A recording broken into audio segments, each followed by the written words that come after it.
નમસ્કાર દર્શક મિત્રો, આપણા દેશના યશસ્વી વડાપ્રધાન શ્રી નરેન્દ્રભાઈ મોદીનો 75મો જન્મદિવસ છે. એ નિમિત્તે આરોગ્ય અને પરિવાર કેન્દ્ર બનાસકાંઠા પાલનપુર દ્વારા વિડંચા ગામના પ્રાથમિક આરોગ્ય કેન્દ્રમાં 18 તારીખે સવારે 9 વાગે, ગુરુવારે સવારે 9 વાગે બ્લડ કેમ્પ અને સર્વ રોગ નિદાન કેમ્પનું આયોજન કરવામાં આવેલું છે. એ કેમ્પ અંતર્ગત વેડંચાના પ્રાથમિક આરોગ્ય કેન્દ્રમાં શું વ્યવસ્થા છે એ સંદર્ભે આ ગામના જાગૃત અને જનહિતેચ્છુ સરપંચ શ્રી બેચરભાઈ ભાટિયાએ આજે આ આરોગ્ય કેન્દ્રની મુલાકાત લઈ અને અહીંયા શું વ્યવસ્થાઓ કરવામાં આવી છે એનું નિરીક્ષણ કરેલું હતું અને અહીંયા શું સેવા આપવામાં આવવાની છે એ કેમ્પના દિવસે એ સંદર્ભે તેઓ ગામ લોકોને એક અપીલ કરવા માગે છે. શું અપીલ કરવા માગે છે તે આપણે એમની પાસેથી જાણીશું. બેચર કાકા, આ કેમ્પ વિશે પહેલાં તો આપ થોડીક માહિતી આપો. આ કેમ્પ પ્રાથમિક આરોગ્ય કેન્દ્ર વેડંચા ગામે રાખવામાં આવેલો છે. પ્રથમ તો હું મારો પરિચય આપું. મારું નામ બેચરભાઈ હીરાભાઈ ભાટિયા, સરપંચ વેડંચા ગ્રામ પંચાયત, તાલુકો પાલનપુર. આ સર્વરોગ નિદાન કેમ્પ વેડંચા પ્રાથમિક આરોગ્ય કેન્દ્રમાં રાખવામાં આવેલો છે અને તેના અનુસંધાને વેડંચા ગામમાં પાલનપુર તાલુકાના અનિકેતભાઈ ઠાકર સાહેબ, જે ખૂબ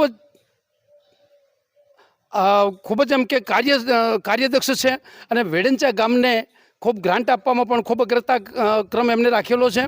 એટલે ગામના લોકોને મારી એક અપીલ છે કે આ દિવસે તારીખ 18/9/2025ના 9 થી 2 વાગ્યા સુધી અહીંયા સર્વ રોગ નિદાન કેમ્પમાં હાજર રહી અને લાભ લે એવી એક મારી વિનંતી છે, મારી નમ્ર અપીલ છે. આ દિવસે બ્લડ ડોનેશનનો પણ કેમ્પ રાખેલો છે. બ્લડ ડોનેશન આપી અને માનનીય આપણા યશસ્વી વડાપ્રધાન માનનીય શ્રી નરેન્દ્રભાઈ મોદીના જન્મદિવસને આવું બ્લડ આપીને એમનો જન્મદિવસ ઉજવીએ.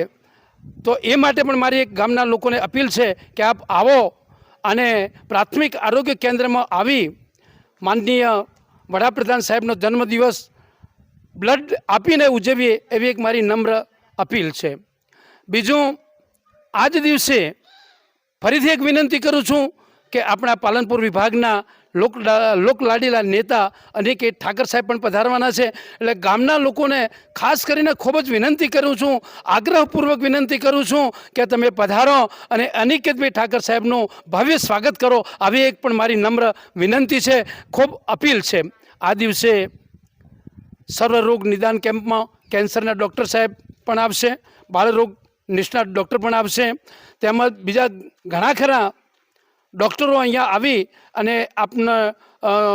આપની તપાસ કરશે. તો મારી ખાસ અપીલ છે કે આપ પધારો અને પ્રાથમિક આરોગ્ય કેન્દ્રમાં આવી અને બ્લડ ડોનેશન કરો અને રોગની તપાસ પણ કરાવો, આવી મારી ખાસ વિનંતી છે. તમે કાકા એક વાત કરી કે પાલનપુરના ધારાસભ્ય શ્રી અનિકેતભાઈ ઠાકરે વેડંચા ગામને ઘણી બધી ગ્રાન્ટ આપેલી છે. એ ગ્રાન્ટ કઈ આપેલી છે અને કયા કયા કામો માટે આપેલી છે, થોડીક માહિતી આપશો. સાહેબ, અનિકેતભાઈ ઠાકર સાહેબે તો જે અમારા ગામમાં એટલા બધા વરસી ગયા છે કે ન પૂછો વાત. કારણ કે આ બધી વાત કરવાથી બીજા લોકો કદાચ નારાજ થાય, પણ નારાજ નહીં થાય. પણ મારા ગામના લોકો તો એટલા બધા ઉત્સાહિત છે, એટલા બધા ખુશ છે કે એક તો વેડંચાથી ભાવિસણા જતો લડબી નદી ઉપર પુલ, વેડંચાથી સલેમપુરા જતો લડબી નદી ઉપર પુલ, બીજું વેડંચાથી એક ગઢ રોડ જતો, ત્યાં પણ 3 કરોડ ને 10 લાખની ગ્રાન્ટ આપી છે. અને છેલ્લે હમણાં જે અમારો ખૂબ વિકટ પ્રશ્ન હતો એ વેડંચાથી ગાદલવાડા રોડ માટે પણ એમને 3 કરોડ ફાળવ્યા છે.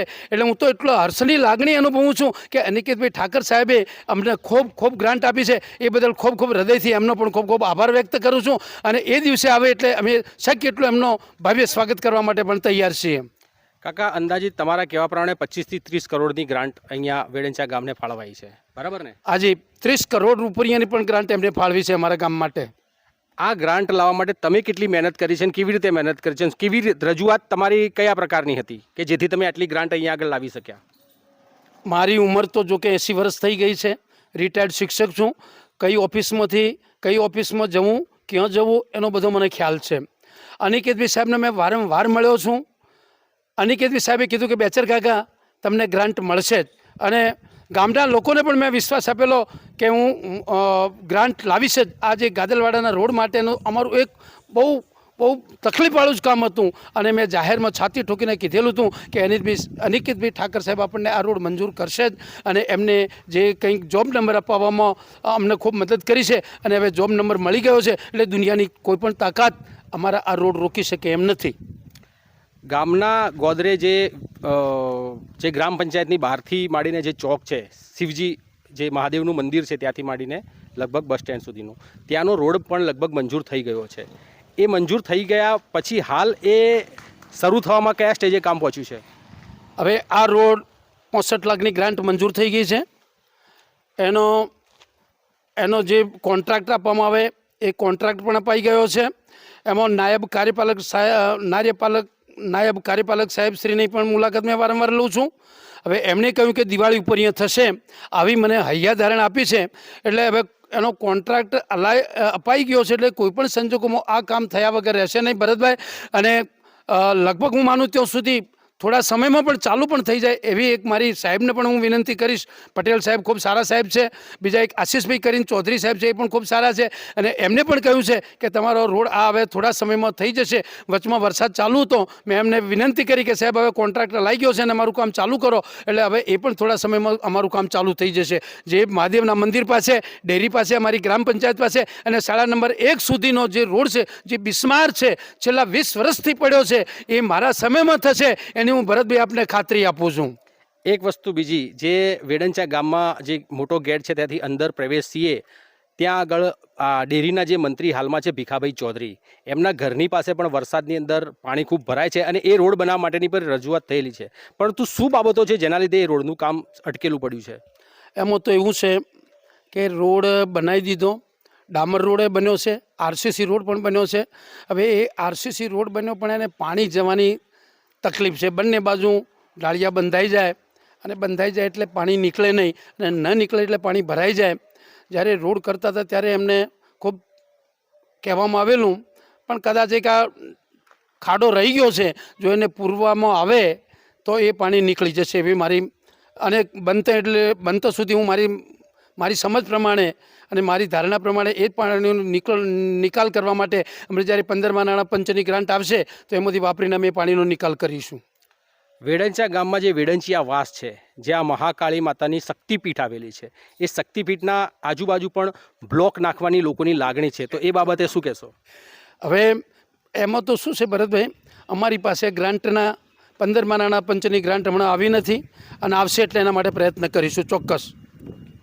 તો આ હતા વેડંચા ગામના જાગૃત અને જનહિતેચ્છુ બેચરભાઈ ભાટિયા. પોતે સરપંચ છે, અને સરપંચ તરીકેની એમની જે ભૂમિકા નિભાવી છે, 30 કરોડથી પણ વધારેની ગ્રાન્ટ અનિકેતભાઈ ઠાકર જે ધારાસભ્ય છે એમની પાસેથી કોન્સ્ટન્ટ એમની પાછળ પડીને પોતાના શક્ય તેટલી આ ઉંમરે પણ એમણે જે મહેનત કરી છે ગામ લોકો માટે, ગામના માટે, એ ગામ હંમેશા માટે યાદ રાખશે. એમની જે મહેનત છે એ મહેનત જોઈ અને બનાસકાંઠા જિલ્લા જ નહીં, ગુજરાતના તમામ સરપંચશ્રીઓએ એમની અંદરથી એક પાઠ લેવો જરૂરી છે, જેથી મેક્સિમમ ગામના લોકોના ભલાઈના કામો થઈ શકે, જનહિતના કામો થઈ શકે, અને જન સુખાકારી વધારી શકાય. Thank you so much.